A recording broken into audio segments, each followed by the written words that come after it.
당신이 몰랐던 이야기, 오늘은 군대를 떠나는 직업 군인들에 대한 이야기입니다. 과거 직업 군인은 안정적인 직장과 군인연금, 거기다 나라를 지킨다는 자부심으로 선망받는 직업 중 하나였습니다. 하지만 2023년인 지금에는 상당수의 직업 군인이 군을 떠나고 있습니다. 수십 년 동안 군대에서 발생한 문제들이 폭발한 것이죠. 엘리트라 불리는 사관학교 출신들 뿐만 아니라 정년이 보장된 장기복무 합격자까지 대거 이탈하고 있습니다. 전역 후 배달업에 종사한다거나 군 경험을 살려 소방공무원으로 전직하는 사례는 이제 너무나도 흔하죠. 진짜 문제는 나가는 사람들 뿐만 아니라 들어오는 사람들 또한 줄어들고 있다는 겁니다. 그러니까 총원이 줄고 있다는 말이죠. 군대는 사회와 격리된 또 하나의 사회이기 때문에 말만 하면 사회에서 볼 때는 감이 안 오는데 통계치로 확인해보면 심각한 수준인 것을 알 수 있습니다. 2022년 학사장교 모집에 지원한 인원은 4년 전인 2018년과 비교해 약 39% 줄어들었습니다. 결국 학사장교 후보생 모집은 연기되었죠. 초급장교의 주축인 3사관학교는 올해에만 550명 중 106명이 중도 퇴소했습니다. 군의 발표에 따르면 전역을 신청한 5년차 장교는 184명으로 2019년 이후 가장 많이 나타났죠. 보통 군대 문제라고 하면 대부분 병사들의 문제를 떠올립니다. 사회적으로 가장 이슈가 많이 되었던 문제들도 대부분 병사들에 대한 이야기이죠. 사실 당연하기도 한 게 간부들은 자신의 선택이고 병사들은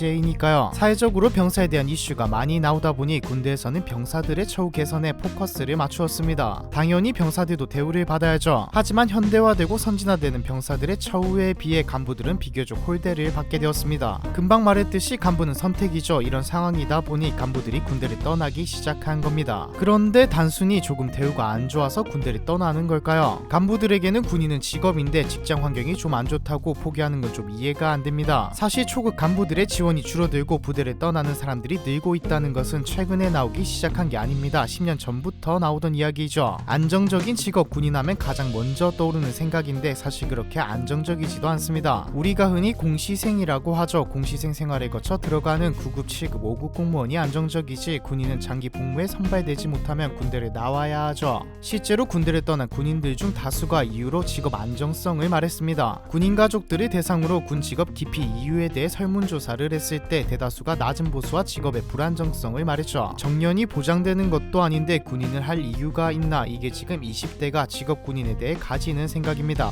그렇다면 직업 군인이 된 사람들은 군대라는 직장에 만족은 할까요? 2021년 한국국방연구원의 조사에 따르면 초급 간부들의 군생활 만족도는 46.1%에 불과합니다. 직업 군인들의 환경은 우리 생각보다 훨씬 열악합니다. 병사들의 처우 개선은 문재인 정부에서 시작되어 지금까지도 진행되고 있지만 초급 장교와 부사관의 처우 개선은 거의 없었죠. GOP와 해군 함정근무 같은 경우 임무를 효율적으로 수행하기 위해 초과 근무가 필수적으로 요구됩니다. 하지만 노동에 대한 보상은 터무니없죠. 단순히 돈이 적다는 게 아닙니다. 단적인 예로 한 군인은 200시간 정도 초과 근무를 했지만 국방부에서는 67시간만 인정해 주었죠. 규정상 특혜를 줄 수 없다는 게 이유였습니다. 경찰과 소방 공무원이 휴일수당과 야간 근무수당을 받는 것과는 달리 직업군인에게 초과 근무란 그저 무임금 노동일 뿐이죠. 이런 이야기들이 유튜브를 통해 기사를 통해 하나둘씩 나오자 사람들은 애국페이라며 조롱 섞인 말을 만들어냈습니다. 애국, 군인에게 무엇보다 중요시되는 덕목이 조롱의 의미로 쓰이고 있는 것이죠.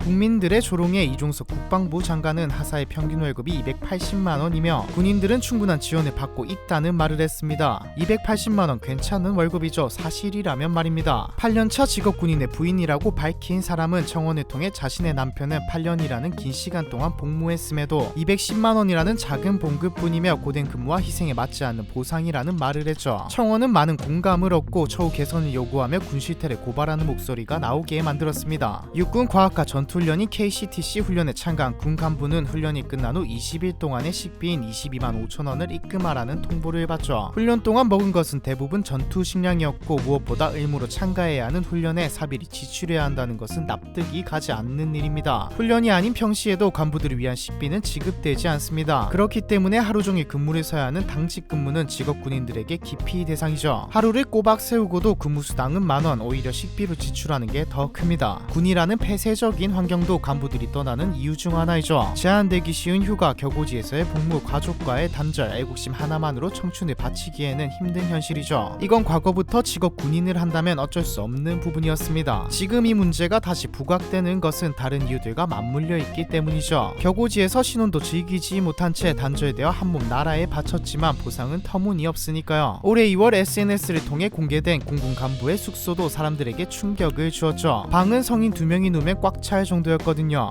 이외에도 비가 오면 물이 새는 군인 아파트, 녹물이 나오는 세면대와 같은 시시하던 일들이 익명으로 폭로되었습니다. 8, 90년대라면 모를까 젊은 나이인 초급 간부들에게 수직적인 사회와 열악한 근무 여건, 그리고 당연하게 여겨지는 상사가 시키는 잡무는 군대는 자신이 오래 일할 직장이 아니라는 생각을 가지게 만들었죠. 병 복무 기간 단축도 직업 군인을 선택하지 않는 이유 중에 하나입니다. 한국군 초급 간부의 대다수는 단기 복무자입니다. 병사로 복무하는 것보다 장교로 복무하는 것이 자신의 경력에 도움이 될 것이라는 생각에 선택한 사람이 많죠. 병사들의 보수가 늘어나고 복무 일수가 단축되자 장교로 경력을 쌓는 것보다 병사로 빨리 끝내고 취업 활동을 하자로 바뀌게 된 것입니다. 안정적으로 여겨졌던 군인 연금 또한 위기죠. 군복무를 20년 가량 하면 평생 지급되는 연금은 군 생활의 꽃이었지만 국민연금도 저출산으로 흔들리는 상황에서 국민연금이 보장될지는 미지수입니다. 군인에 대한 사회적 인식 변화 또한 큰 요인을 차지하고 있죠. 군사정부 시절의 영향일까요? 과거 군인은 지금보다 열악한 환경과 적은 봉급을 받았음에도 사회가 가지는 인식은 좋았습니다. 하지만 지금은 군인은 시대에 뒤떨어진 존재라고 보는 시각도 많이 존재하죠. 이외에도 군에 대한 부정적 편견 또한 군인들의 사기를 떨어뜨리고 있습니다. 군인은 다른 직업보다 자긍심, 사기가 중요한 직업입니다. 나라를 지킨다는 사명감이 있었기에 힘든 환경과 적은 봉급으로도 버틸 수 있었던 것인데 이제 밖에서 군인 왜 하냐 이런 이야기가 나오니 버티기 힘들죠. 줄어든 지원자와 떠나가는 군인들로 인한 공백을 막기 위해 정부와 국방부는 국방개혁 및 간담회를 통해 문제를 바로잡고자 했습니다. 초급 간부의 근무 요건 향상을 위해 노후 숙소를 리모델링하고 당직비 인상을 추진하겠다고 발표했죠. 드론과 같은 미래 기술을 통한 군 현대화, 여군 간부 비중 확대, 군무원의 군 업무 투입도 있습니다. 이걸로 해결이 될까요? 처우 개선도 중요하지만 이미 기형적으로 높은 국방비를 가지고 있는 한국에서 국방비를 더 늘리는 것은 현실적으로 어려울 수 있죠. 군 현대화에서도 문제는 발생할 것입니다. 미국은 인력을 줄이고자 드론을 도입했지만 드론을 운영하기 위한 전문 인력이 필요해 더 많은 인력을 필요로 하게 되었다는 이야기죠. 한국도 국방개혁 2.0을 통해 현대화와 개혁 정책이 시행되고 있지만 보수적인 군대라는 환경으로 인해 현실을 따라가지 못하고 있습니다. 거기다 군인 업무를 민간인인 군무원이 맡게 되자 군무원도 떠나고 있죠.